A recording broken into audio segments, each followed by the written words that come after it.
이번 시간에는 아동과 청소년에 대한 이해, 아동과 청소년을 위한 자원봉사 프로그램, 아동과 청소년을 위한 자원봉사 시 주의점에 대해 학습하겠습니다. 자, 그럼 시작해 볼까요?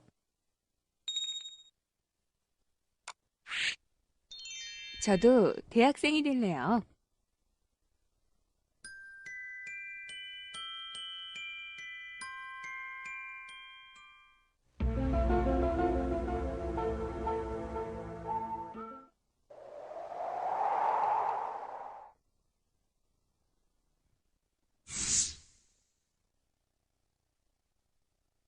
선생님, 저 합격했어요. 드디어 해냈구나. 성군아, 정말 축하해. 겨우 고졸 검정고시 합격한 거 가지고 왜 저렇게들 호들갑이야? 남들이 보기엔 크게 대단한 일이 아닐지 몰라도 선곤이에게는 꿈꿔보지도 못한 기적과 같은 일이 현실로 이루어진 순간이자 멘토들에게는 2년여의 시간 동안 흘린 소중한 땀방울이 드디어 결실로 맺어진 순간이기에 저들에게는 더없이 감격스럽고 소중한 거라고요. 겨우 고졸 검정고시 졸업이 꿈꿔보지도 못한 일이라고? 저기 저 소년에게 무슨 사정이라도 있었던 게냐? 성곤이가 어머니의 손에 이끌려 아무런 연고도 없는 부산에 오게 된 건 11살이 되던 해였어요. 술만 마시면 폭행을 일삼던 아버지를 피해 피난 오다시피 이곳 부산에서 전입신고도 못한 채 살았어요. 전입신고를 하면 아버지가 찾아올까 겁이 났거든요. 어머니는 노점상을 하며 힘들게 생계를 이어갔고 어린 성곤이까지 초등학교를 그만두고 전단지 아르바이트를 해야 했어요. 선곤이의 사정을 전해들은 두 청년은 기꺼이 선곤이의 멘토가 되길 자처했어요. 사실 선곤이를 처음 만났을 때 걱정을 많이 했어요. 성곤아, 안녕? 네, 안녕하세요.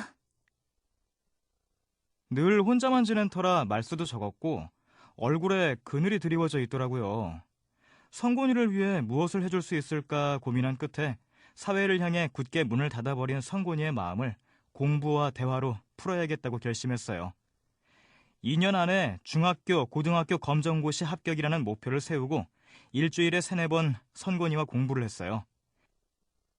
솔직히 때론 지치고 힘든 순간도 있었지만 조금씩 밝아지는 선곤이를 보면 다시금 마음을 다잡게 되더라고요. 그렇게 선곤이와 2년여의 시간을 함께 해왔어요. 선곤이와 함께 울고 웃으며 지내온 지난 2년여의 시간은 저희 인생에서도 가장 값진 경험으로 남아있네요. 두 청년의 도움을 받아 성곤이는 5개월 만에 중학교 졸업 검정고시 시험에 당당히 합격할 수 있었고 뒤이어 올해 꿈에도 그리던 고등학교 졸업장을 손에 쥐게 되었답니다. 형들, 아니, 선생님들로부터 꿈이 얼마나 소중한지 알게 됐어요. 이제 형들 믿고 꼭 대학에 합격할 거예요. 성곤이를 위해 소중한 땀방울을 흘려준 두 친구는 여느 대학생과 다를 바 없는 평범한 청년들이었어요. 평범한 두 청년의 땀방울이 한 아이에게 기적을 선물해 준 거죠. 할아버지도 선곤이와 같이 어려운 상황에 처해 있는 어린이나 청소년들을 위해서 뭔가 해보는 게 어때요? 또 결론이 그렇게 나냐? 이 몸은 늙고 병들어서 남을 챙길 여력이 없다고 몇 번을 더 말해야 하냐? 그리고 난 어린애들하고 통 말이 안 통한다고. 그럼 내가 그들을 위해서 무엇을 할 수 있겠니? 모르면 이해하면 되죠. 그리고 할아버지가 참여할 수 있는 아동, 청소년 대상 자원 봉사 프로그램도 얼마나 다양한데요.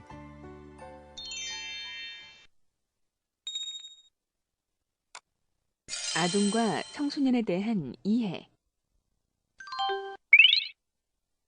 먼저 아동에 대해 알아보도록 하겠습니다. 아동복지법에는 18세 미만인 자를 아동으로 규정하고 있으나 일반적으로 아동이라 함은 초등학생 이하의 연령대를 아동으로 일컫기도 합니다. 아동은 생존과 신체적, 지적, 사회적 발달을 위해 타인들의 사랑과 관심, 보호에 의존하는 특성을 지니며 신체, 정신뿐만 아니라 이해력, 기능, 능력 등을 발전시켜 나가는 성숙을 경험하는 특성을 보입니다. 또한 아동은 정이 매우 예민하고 강렬하며 욕구나 만족을 즉각적으로 얻기 원하는데 이러한 욕구 충족이 계속해서 실패할 경우 불안, 불신, 적개심 등을 조성하게 되어 심한 경우 냉담한 반응을 보이거나 퇴행 현상을 보이기도 하는 민감성을 띠며 학교 등 여러 집단에 속하기 시작하여 사회 적응을 위한 학습을 해나가는 특성을 보입니다.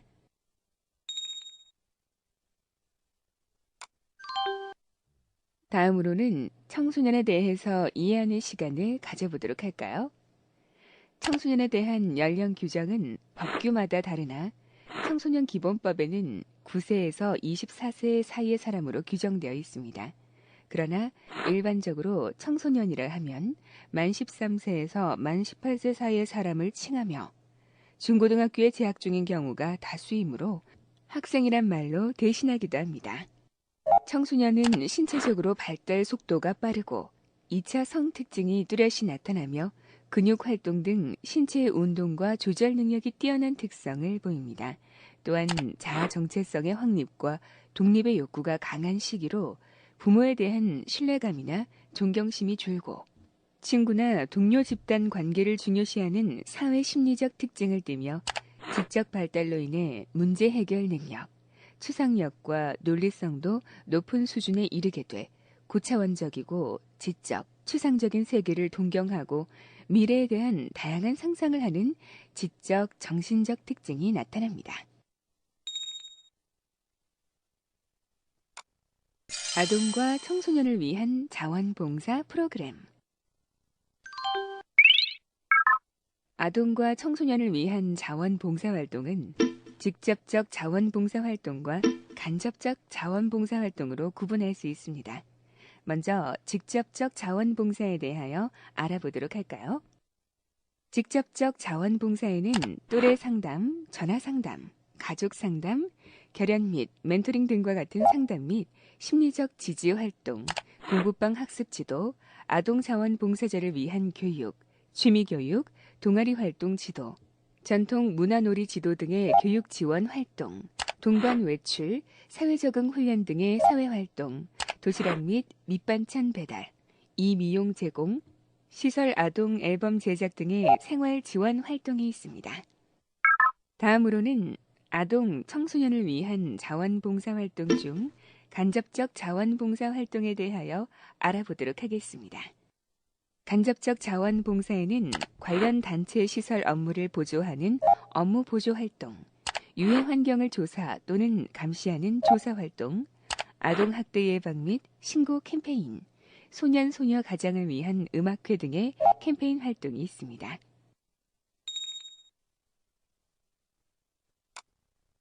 아동과 청소년을 위한 자원봉사 시 주의점.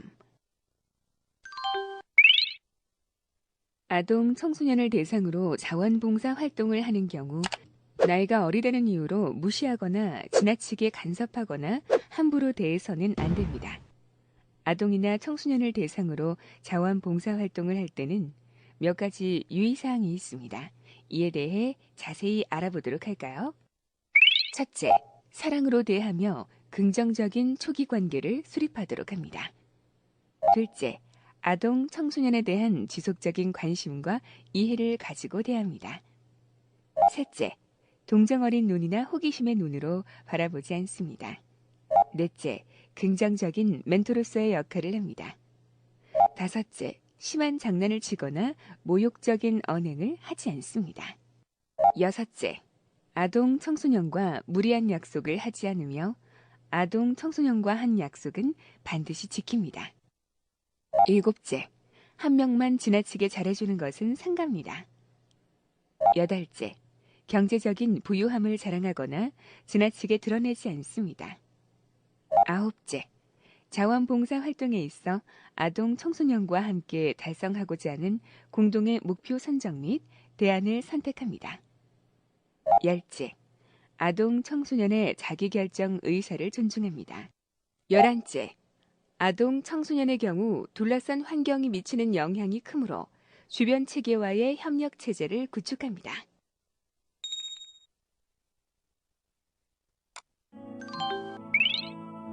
이번 시간에는 아동과 청소년에 대한 이해, 아동과 청소년을 위한 자원봉사 프로그램, 아동과 청소년을 위한 자원봉사 시 주의점에 대해 학습해 보셨습니다. 아동 청소년을 위한 자원봉사의 힘이 얼마나 위대한지 여러분도 느끼셨으리라 생각됩니다. 수고하셨습니다.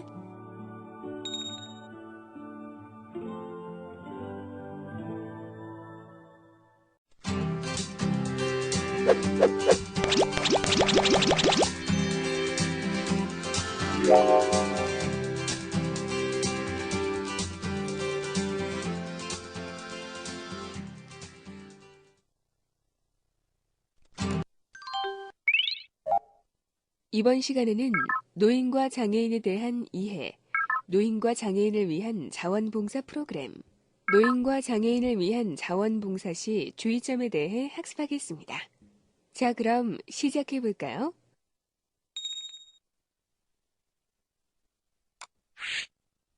폐지 줍는 노인들. 열차가 들어오고 있습니다. 안전상 안쪽에서 노인 공경의 나라였던 한국이 어쩌다가 노인들이 세계에서 가장 살기 힘든 나라가 된 거야? 이렇게 죄다 우울한 기사뿐이라니 이 신문 볼 맛이 안 나는구만. 에이, 이 조심성 없는 노인네 같으니라고.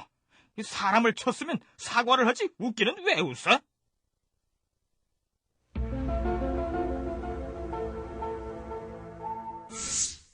안녕하세요, 할머니. 아유, 또 어쩐 일이요? 저번에 가져다 드린 반찬이 다 떨어졌을 것 같아서요. 반찬 좀 더 가지고 왔어요. 이렇게 자꾸 신세만 줘서 어떡한데. 아유, 이 늙은이가 이 어린 것 때문에 죽지도 못하고 자꾸 배만 끼치네 그려. 죽을 때까지 이 신세를 어찌 다 갚을꼬. 그런 말씀 마세요. 다 저희가 좋아서 하는 일인데요. 할머니는 그저 맛있게 드셔주시기만 하면 돼요. 근데 어쩌자고 저 굽은 허리로 무거운 수레를 끌고 다니는 거야? 약값도 안 나오겠네. 에휴. 김씨 할머니는 부양가족 없이 기초생활수급에 의존하여 어렵게 살아가고 계세요. 기력이 쇠한 몸으로 하루 종일 돌아다니고 나면 밤새 끙끙거리며 힘들 것을 알지만 다음 날이면 어쩔 수 없이 하루 3,000원의 돈을 벌기 위해 노쇠한 몸을 이끌고 거리에 나오시는 거라고요. 그러나 빈곤은 비단 김 할머니만의 문제는 아니에요. OECD 국가 중 빈곤율 1위라는 지표가 말해주듯 노인 빈곤은 개인 문제를 넘어 국가적인 문제가 되었어요. 그래도 그나마 다행인 것은 헐벗고 굶주린 노인들에게 기꺼이 손을 내밀어주는 라온제나의 회원분들과 같은 따뜻한 분들이 많다는 거예요. 라온제나? 라온제나는 관악 지역의 소외되고 가난한 이웃들을 지원하는 봉사단체예요. 세상에 커다란 변화를 만들어가기 위해서 내가 살고 있는 동네에서 작은 변화의 시작을 만들어낸다는 원대한 포부를 가지고 활동하고 있는 풀뿌리 단체라고 할 수 있죠. 김씨 할머니와 같은 노인들이 폐지를 줍기 위해 거리로 내몰리기보다는 손자를 더 사랑할 수 있는 시간과 여유를 가질 수 있게 하는 것은 나의 변화로부터 시작돼요. 스크루지, 노인들을 위해서 한번 힘써보지 않겠어요?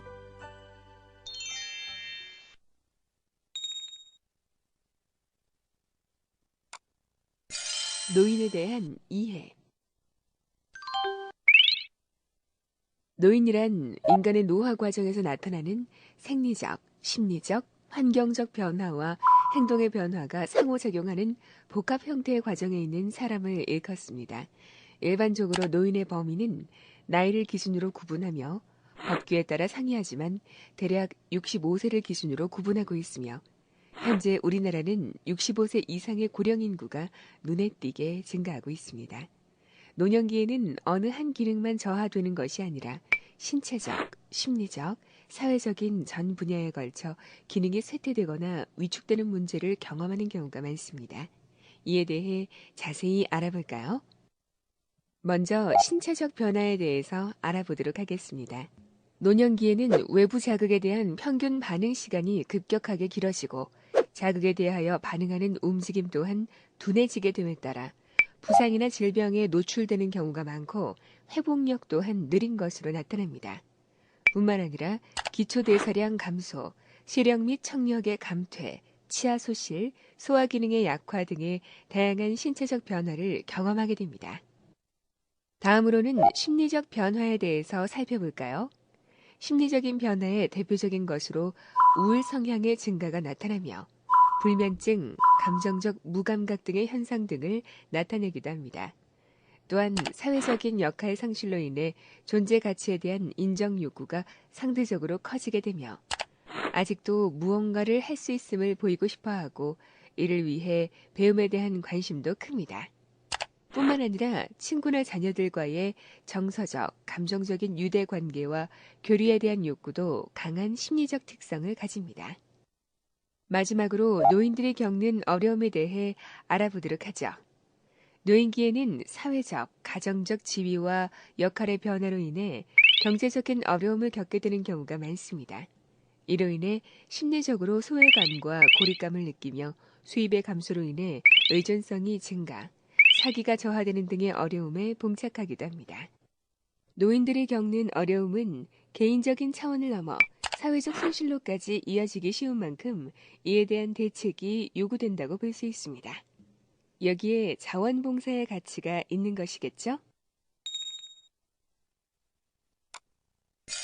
노인을 위한 자원봉사 프로그램. 노인을 위한 자원봉사는 직접적 자원봉사 활동과 간접적 자원봉사 활동으로 구분할 수 있습니다.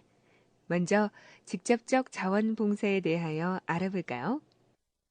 직접적 자원봉사에는 안부 전화 드리기, 말벗 해드리기, 가정 결연 등의 상담 및 심리적 지지 활동과 문맹노인 한글 지도, 휴대폰 사용 지도, 취미활동 지도 등의 교육 지원, 동반 외출, 사회적응 훈련, 편지나 자서전 대필 등의 사회활동, 도시락 및 밑반찬 배달, 이미용 제공, 임종 간호, 간병하기, 주거 환경 관리, 장소 사진 촬영 등의 생활 지원 활동이 있습니다. 다음으로는 노인을 위한 자원봉사 활동 중 간접적 자원봉사 활동에 대하여 알아보도록 하겠습니다. 간접적 자원봉사 활동에는 차량 운행, 관련 기관 및 단체 업무 지원, 기관 방문 및 위문 공연 등의 활동이 있습니다.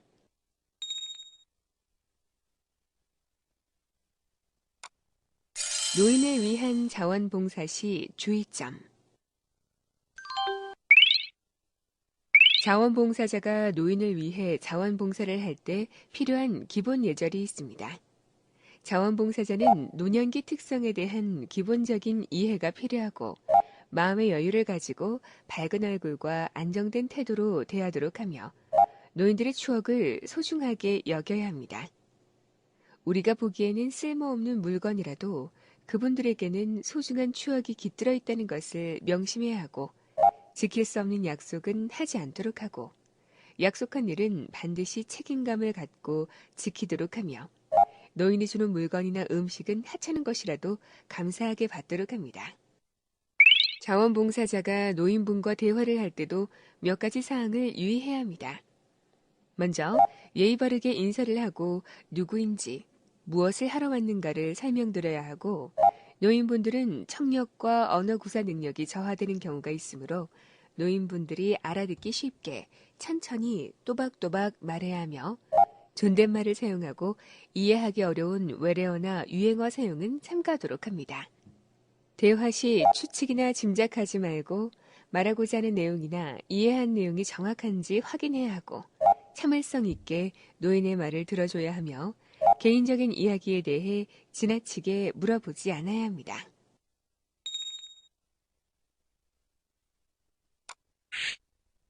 릴레이 온유.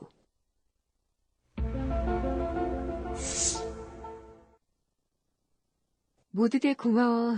나 때문에 이렇게 애써주고. 에이, 언니, 그런 소리 마. 다 우리가 좋아서 하는 일인걸? 힘들지? 그만 나랑 교대하자. 그럴까? 나 조금만 잘게. 언니, 이따 봐. 그래, 피곤했을 텐데 푹 자. 저 사람들은 도대체 뭘 하고 있는 거야?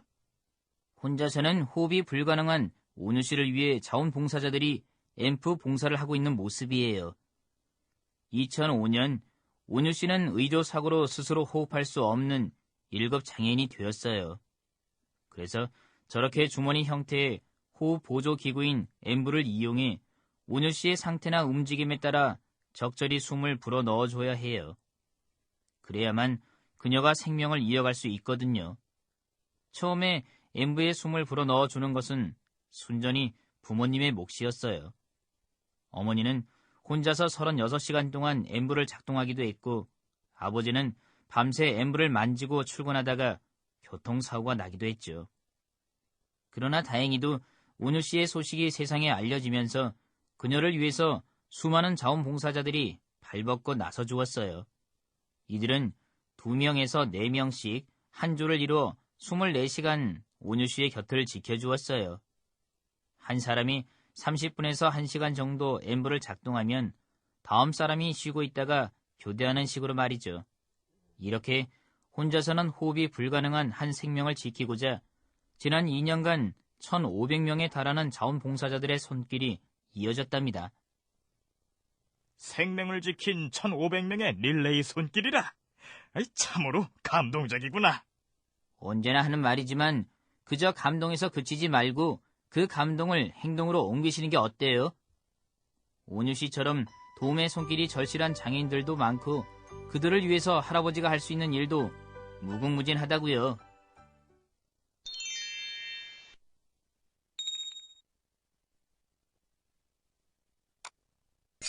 장애인에 대한 이해.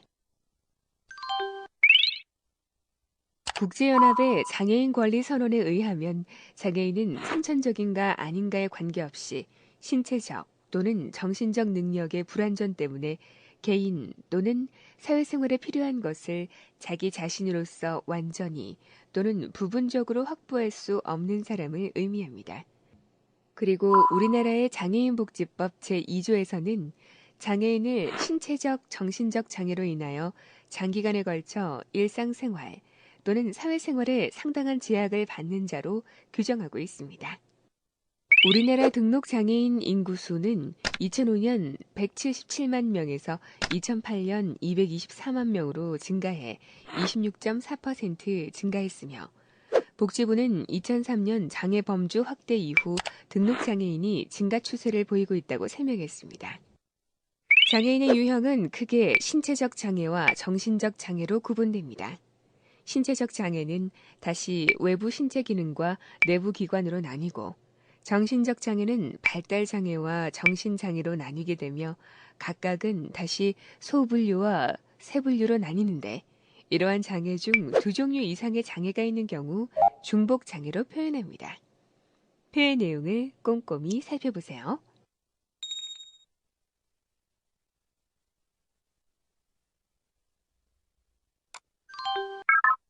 장애를 갖게 되는 경우는 언어와 자폐성 장애를 제외하고 후천적 질환이나 불의의 사고로 인하여 발생하는 경우가 80% 이상으로 많습니다. 언어, 지적, 자폐성, 안면장애의 경우 선천적 원인에 의해 약 20% 이상의 발생률을 보이지만 그 외의 장애는 대부분 10% 이하에 불과합니다. 이처럼 장애는 우리 모두가 직간접적으로 경험하게 되거나 살아가면서 언제든 자신의 일로 다가올 수 있는 모두의 이름을 상기하고 장애를 가지고 있는 사람과 비장애인 모두 우리 사회의 한 구성원으로 더불어 살아가는 방법을 익혀가는 것이 바로 자원봉사라 할 수 있습니다. 장애인을 위한 자원봉사 프로그램. 장애인을 위한 자원봉사는 직접적 자원봉사활동과 간접적 자원봉사활동으로 구분할 수 있습니다. 먼저 직접적 자원봉사에 대하여 알아볼까요? 직접적 자원봉사에는 말벗, 상담 등의 상담 및 심리적 지지 활동, 학습 보조 및 지도, 컴퓨터 교육, 시각장애인 이동훈련 보조 등의 교육 지원 활동, 동반 외출, 사회적응 훈련, 수화통역 등의 사회활동, 도시락 및 밑반찬 배달, 임의용 제공, 순회 진료, 건강검진 및 병원 이용 안내, 구직장애인을 위한 직업상담 등의 생활지원 활동이 있습니다. 다음으로는 장애인을 위한 자원봉사활동 중 간접적 자원봉사활동에 대하여 알아보도록 하겠습니다. 간접적 자원봉사에는 관련 단체 및 기관의 업무 지원 활동, 시각장애인을 위한 도서 전산화 및 녹음서 제작 활동, 시설, 장비 보수 및 환경관리 활동, 장애인 관련 각종 행사 및 캠페인 활동이 있습니다.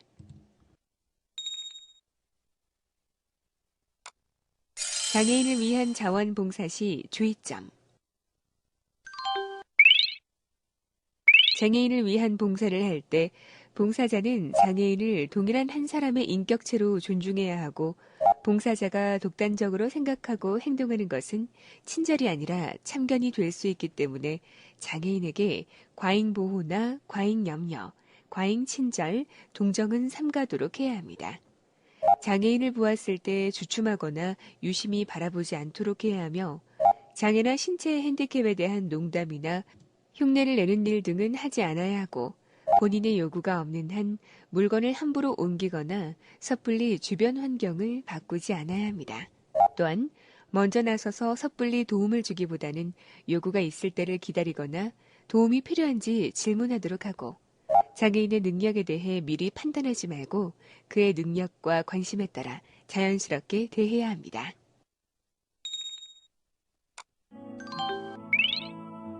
이번 시간에는 노인과 장애인에 대한 이해, 노인과 장애인을 위한 자원봉사 프로그램, 노인과 장애인을 위한 자원봉사 시 주의점에 대해 학습해 보셨습니다. 소외된 이웃들을 위한 자원봉사의 힘이 얼마나 위대한지 여러분도 느끼셨으리라 생각됩니다. 이제 여러분도 소외된 이웃들을 위한 자원봉사의 길에 한 발짝 다가가 보시는 건 어떨까요?